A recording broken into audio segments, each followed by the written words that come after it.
Pembunuhan keluarga Syafia terjadi tanggal 30 Juni 2009. Kakak beradik Zainab, Sahar, Jeti, dan ibu tiri mereka Rona Muhammad Omar ditemukan tewas di dalam mobil di dasar Kanal Rideau, Kanada.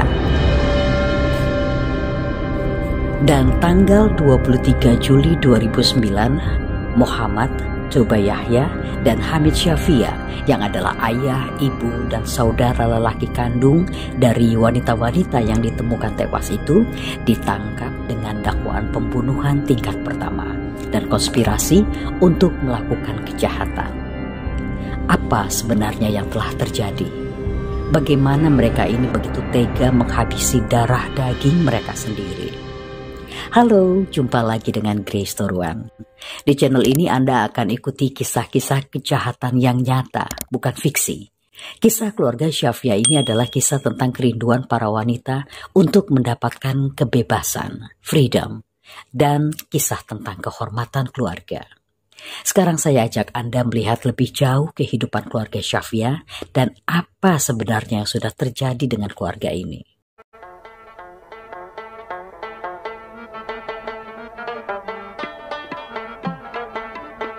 Pasangan Muhammad Syafia dan Rona Omar menikah di Kabul, Afghanistan pada tahun 1980.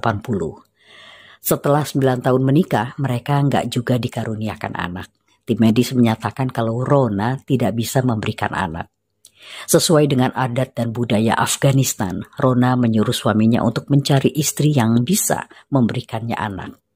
Lalu Muhammad Syafia mengambil Toba Yahya sebagai istri keduanya. Pernikahan kedua Syafia berlangsung pada tahun 1989.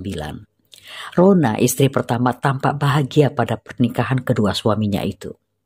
Pada foto-foto pernikahan terlihat Syafia diapit oleh Rona dan Toba. Ketiganya tinggal di dalam satu rumah tangga. Dan tahun-tahun berikutnya Toba melahirkan 7 orang anak. Rona ikut berperan dalam membesarkan dan merawat anak-anak itu. Dan anak-anak itu juga sayang pada Rona. Hubungan yang begitu dekat seperti ibu dan anak-anak kandung. Namun saat bersamaan hubungannya dengan Toba, sang madu, sama sekali tidak harmonis. Keluarga Syafia meninggalkan Afghanistan pada tahun 1992. Mereka pindah ke Australia untuk waktu yang singkat, kemudian pindah lagi ke Uni Emirat Arab dan tinggal di sana selama 11 tahun. Di Dubai, Muhammad Syafia sukses dan menjadi kaya raya dengan bisnis mobil dan real estate-nya. Tahun 2007, dia sudah menjadi multimilioner. Satu hari Syafia membaca penawaran berimigrasi untuk menjadi warga negara Kanada lewat program investasi. Lelaki itu tertarik karena dia ingin mengembangkan bisnisnya di sana. Syafia pun menginvestasikan $2 juta dengan membeli mall di pinggiran kota Montreal. Dia juga menginvestasikan $200.000 dalam sebidang tanah, lalu membangun rumah besar di sana untuk keluarganya. Setelah rumah selesai, bulan Juni 2007, Syafia, Toba, dan ke-7 anak mereka pindah ke Kanada. Mereka boleh aja tinggal di Kanada dan menjadi warga negara Kanada. Tapi di dalam rumah keluarga Syafia, ternyata mereka masih menjalankan tradisi dan budaya Afghanistan. Syafia mengharuskan anak-anak perempuannya memakai hijab sesuai dengan budaya Afghanistan. Sahar, putri ketiga Syafia yang berumur 17 tahun, berpikir mereka sudah ada di Kanada, bukan di Afghanistan lagi. Dia enggan menutup kepalanya. Dia pakai hijab cuma dari rumah menuju ke sekolah. Sampai di sekolah langsung dia buka.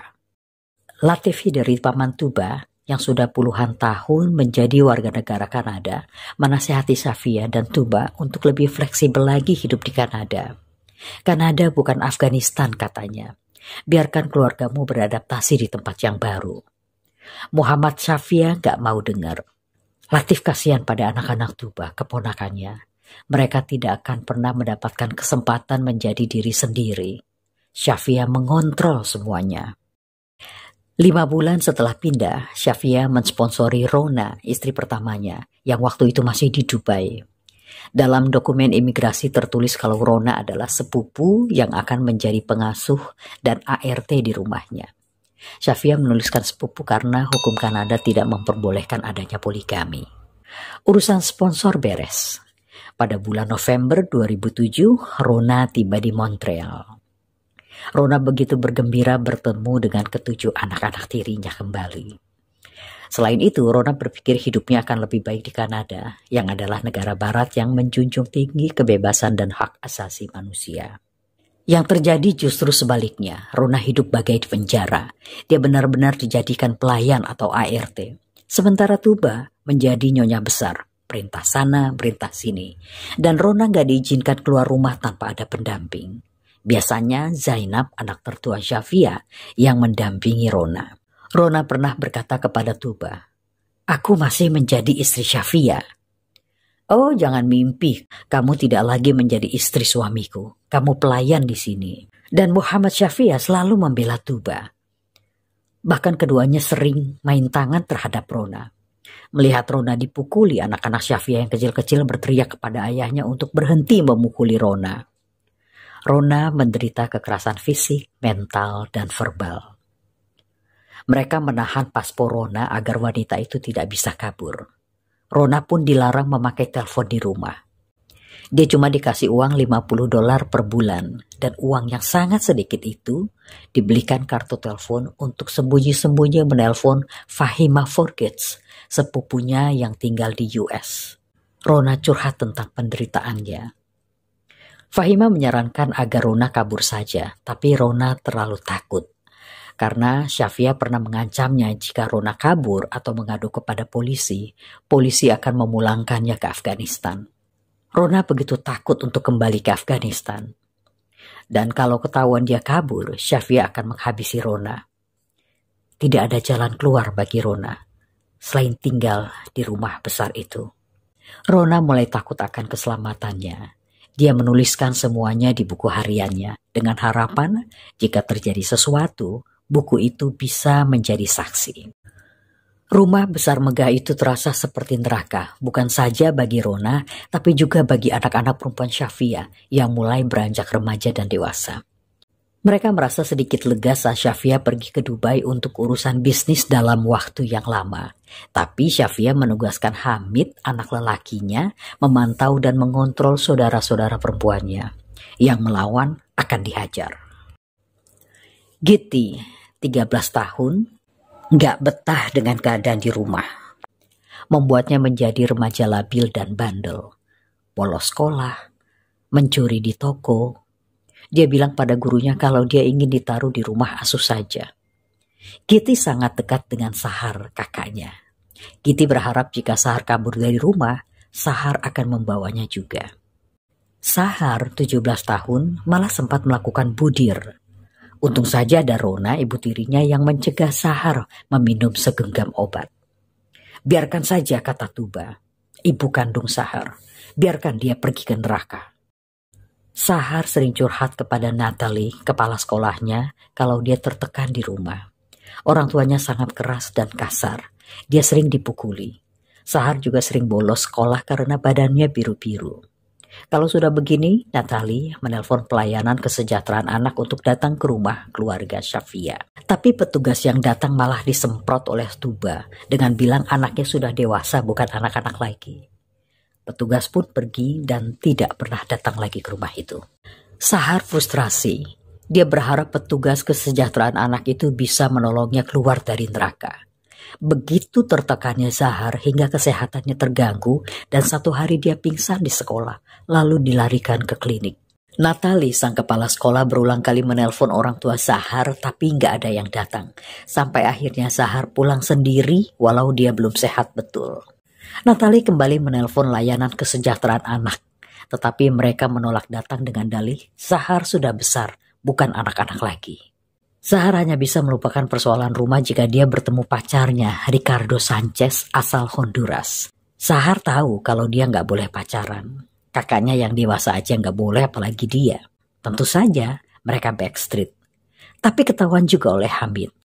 Hamid menghujani Ricardo dengan banyak pertanyaan. "Kamu siapa? Di mana kamu kenal Sarah? Berapa umurmu? Di mana rumahmu? Apakah kamu pacar adikku?" Sampai-sampai Ricardo harus menarik temannya yang lain dan memperkenalkannya kepada Hamid sebagai pacarnya. Tentu saja itu pura-pura untuk melindungi Sahar. Zainab, anak sulung Syafia, tentu saja juga sembunyi-sembunyi berpacaran dengan Ammar, pemuda tampan asal Pakistan. Ammar segera sadar kalau dia sedang berhadapan dengan satu keluarga yang belum terbuka pikirannya, keluarga yang tidak modern. Ammar harus hati-hati sebab kalau tidak, Zainab akan punya masalah di rumahnya. Zainab bisa dipukuli bahkan diancam akan dihabisi. Tapi pada musim semi 2008 itu saat Muhammad Syafia masih belum pulang dari Dubai, Zainab mengajak pacarnya Ammar main ke rumahnya. Ketemulah dengan Hamid. Hamid ngamuk. Dia mengusir Ammar lalu menghajar Zainab dan melarangnya pergi ke sekolah dan tidak boleh jalan lagi dengan Ammar. Walaupun Zainab itu lebih tua daripada Hamid, tapi dia tidak berdaya menghadapi adiknya. Hampir 1 tahun Zainab putus sekolah dan hilang kontak dengan Ammar. Pada satu malam, Zainab berhasil mengirim email kepada Ammar dan mengajaknya bertemu di restoran cepat saji. Di restoran, Zainab bilang kalau dia sudah tidak tahan lagi hidup di bawah kontrol ayah dan adiknya. Bahkan kalaupun Ammar akan menikahi Zainab, ayahnya tidak akan setuju. "Aku mau kabur saja," kata Zainab. Ammar bingung, dia belum kerja, hidup pun masih menumpang dengan orang tua. Bagaimana dia bisa menampung Zainab? "Tunggu beberapa minggu lagi," kata Ammar. "Aku akan cari pekerjaan." Karena dia bingung, Zainab itu nanti akan tinggal di mana. Tapi Zainab berkeras akan tetap kabur. Dia bilang dia akan tinggal di rumah penampungan dengan atau tanpa bantuan Ammar. Mendengar hal itu, Ammar langsung bilang, "Baik, aku akan menemanimu mencari rumah penampungan." Lefau 911. Yeah, I wanna. There's a person missing in the family. I wanna report that. In your family? Yeah. Is that your Sister. your sister? How old is she? She's 19. Hamid sudah menelpon polisi dan bilang kalau Zainab dibawa kabur oleh Ammar. Polisi menelpon pria Pakistan tersebut. Zainab yang ada di samping Ammar saat itu merebut telepon dari tangan Ammar. "Aku Zainab," katanya kepada polisi. "Umurku 19 tahun. Ammar tidak menculik aku. Aku meninggalkan rumah atas keinginanku sendiri dan sekarang aku tinggal di penampungan, bukan di rumah Ammar. Aku sudah gak tahan lagi dengan kekerasan dan ancaman-ancaman yang ada di rumah. Dan sekarang aku gak mau ada urusan lagi dengan keluargaku." Menurut hukum Kanada, itu memang hak Zainab meninggalkan rumah karena dia sudah dewasa. Lalu polisi tersebut menelpon keluarga Syafia dan bilang kalau mereka sudah tahu di mana Zainab berada. Dan jangan menelpon polisi lagi karena Zainab adalah wanita yang bebas menentukan jalan hidupnya. Tuba, ibu Zainab, datang ke rumah penampungan dengan berurai air mata meminta Zainab pulang. "Enggak," kata Zainab, "kami akan menikah." Tuba bilang, "Oke, kamu boleh menikah dengan Ammar. Mumpung ayahmu masih di Dubai, ibu sendiri yang akan mengatur pernikahanmu. Kalau ayahmu gak setuju dengan pernikahan kalian dan kamu takut dengan ayahmu, ibu akan tinggalkan ayahmu dan ibu akan sewa apartemen dan kita akan tinggal di situ sampai kamu menikah. Barulah ibu akan pulang ke rumah." Ammar bilang pada Zainab, "Ibumu sepertinya serius. Pulanglah dengan ibumu." Zainab pun pulang ke rumahnya dan 2 minggu kemudian digelar pernikahan Zainab dan Ammar saat Muhammad Syafia masih ada di Dubai. Itu hal yang terindah bagi Zainab dan Ammar. Saat resepsi berlangsung, Zainab tiba-tiba dipanggil oleh Tuba dan Hamid ke dalam kamar. 15 menit kemudian, dia keluar menghampiri Ammar dengan air mata. Dengan terbata-bata, Zainab bilang kalau dia sudah tidak bisa melanjutkan pernikahan ini. "Aku mencintaimu, Ammar, tapi aku gak bisa meninggalkan keluargaku." Entah apa yang dikatakan ibu dan adiknya di kamar, sampai-sampai Zainab berubah pikiran. Secepat itu Zainab dan Ammar menikah, secepat itu juga mereka bercerai. Pernikahan berakhir bahkan saat resepsi belum berakhir. Ammar hancur hati. Till today I'm still thinking about the answer. I'm still looking for the answer. Kehidupan di dalam rumah keluarga Syafia memang gak bisa diprediksi. Tiba-tiba saja, bulan Juni 2009 keadaan berubah 180 derajat. Muhammad Syafia akan pulang dari Dubai. Anak-anak tak sabar menantikan ayah mereka tiba. Zainab yang pernikahannya nggak sampai 24 jam itu juga bergairah menantikan ayahnya pulang. Sepulang dari Dubai, Syafia tampak hangat dan santai. Dia malah bilang kepada anak-anak dan kedua istrinya kalau mereka akan pergi vacation ke air terjun Niagara. Hamid sudah cari tahu secara online perjalanan ke sana. Hotel juga sudah di-booking.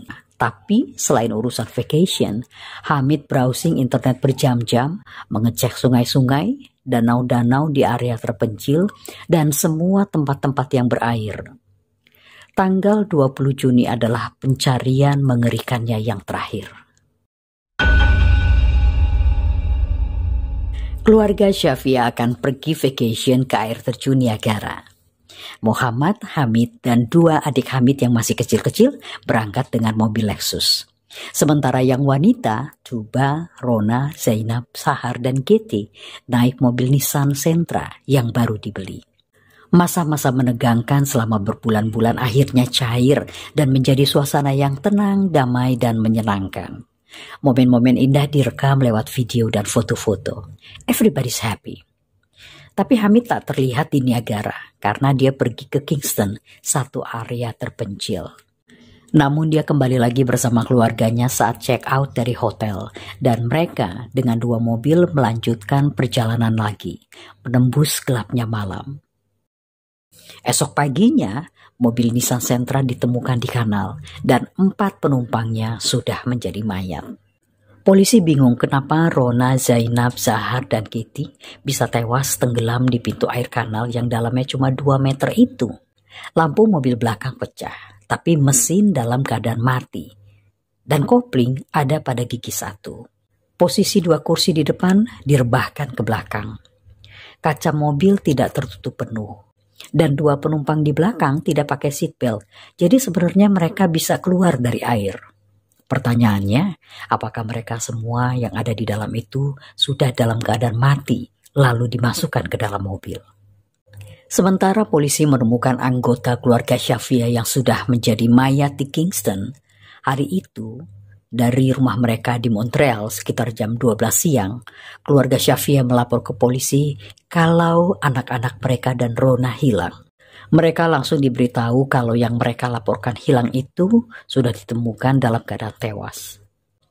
Polisi mengundang mereka untuk ditanyai. Tuba menjelaskan kepada polisi kalau Zainab memang meminta kunci Sentra untuk mengambil baju-baju di mobilnya. Setelah itu Tuba tidur dan gak tahu apa yang terjadi selanjutnya, katanya. Muhammad Syafia juga mengaku gak tahu banyak soal apa yang terjadi. Sementara itu Hamid belum sudah bilang polisi kalau mau salahkan saya, salahkan saja. Polisi bilang, saat ini gak ada yang menyalahkan kamu. Lalu dia bilang, jam 7.30 pagi, dia sudah menelpon 911 untuk melaporkan satu kecelakaan di Kingston. Anehnya, Hamid menelpon dari Kingston, tapi mobilnya ditemukan di parkiran supermarket Montreal, 300 km dari Kingston. Lampu depannya pecah. Dan tanpa mereka ketahui, polisi menaruh alat rekam di mobil mereka. Dan terungkaplah hal yang mengerikan.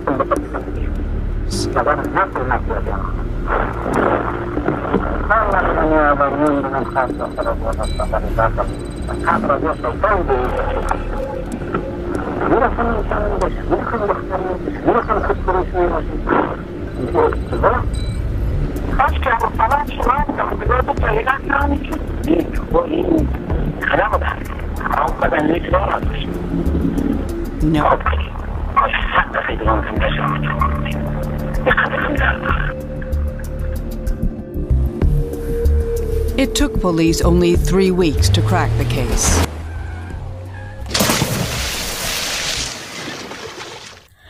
Keluarga Syafia, ayah, ibu, dan anak lelaki mereka ditangkap. Mereka tetap tidak mau terbuka tentang bagaimana keempat wanita itu tewas. Bungkamnya mereka tidak membuat mereka terhindar dari penjara. Latif Hidri, paman dari Tuba, menjadi saksi di pengadilan melawan Tuba. Walaupun dia mendapat ancaman dari komunitas Afghanistan, Latif ingin berkata kepada komunitas Afghanistan bahwa ini salah. Anak-anak itu mati tanpa alasan. Muhammad, Tuba, dan Hamid Syafia masing-masing mendapat vonis hukuman seumur hidup. Amar merasa bersalah karena dia merasa seharusnya dia berdiri tegak menghadapi ayah dan adiknya. Mungkin saja mereka akan bersikap berbeda. Seandainya saja sejak awal aku nggak mendekati dia. Seandainya aku nggak bilang pada Zainab untuk pulang bersama ibunya hari itu. Siapa yang tahu? Honor killing atau membunuh untuk kehormatan dan nama baik keluarga adalah budaya yang bukan cuma ada di Afghanistan, tapi juga di India, Pakistan, Irak, Iran, dan mungkin ada juga di beberapa negara lainnya. Kita di bumi pertiwi tercinta ini sungguh beruntung tidak memiliki budaya seperti itu. Baiklah, sampai di sini kisah yang memilukan ini. Mohon terus bantu share channel ini ya. Like, komen, dan subscribe jika Anda baru pertama kali menemukan channel Grace Toruan ini. Jangan lupa nyalakan loncengnya. Jadi Anda tahu kapan saya akan merilis video yang baru. Sekali lagi, terima kasih banyak untuk dukungan kalian. Sampai jumpa. Love you. Bye.